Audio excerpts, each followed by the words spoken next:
I'm Dana Jan, the lead level designer. And I'm Garrett Foster, the programming director. And we're going to go through kind of the differences between the 222 modes and the 333 modes of God of War Chains of Olympus.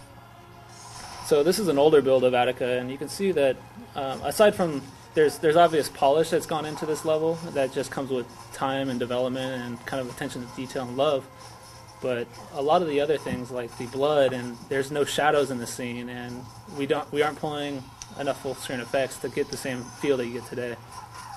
The blood system is actually something that was a really contested thing because it actually is a very difficult thing to pull off correctly. And in this version here, you're seeing little blood splats that are coming out that are canned particle systems, and they don't land on the ground. When you're fighting the guys, we didn't have any lights affecting the characters, so Kratos' blades, while they're on fire, aren't actually illuminating anything. So we actually were able to flip the switch and turn that on.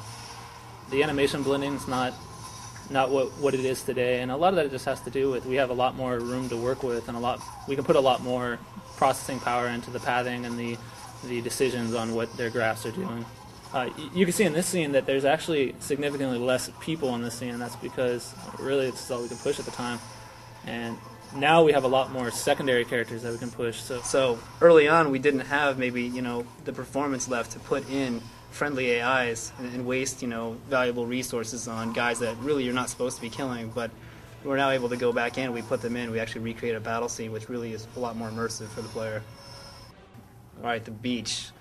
Huge differences on the beach. Obviously lighting and shadows here, but there's a lot of full screen effects. Every explosion here, you can see that they're triggering effects here, but we're not throwing a lot of particles, and all the particles are lit by flashes as well, so you're going to see a lot of differences. And one of the things is this area is actually supposed to be like a little gauntlet for the player to run through. Nothing really challenging, but I mean, we wanted to set up a lot of explosions so you felt kind of pressure as you're running through here.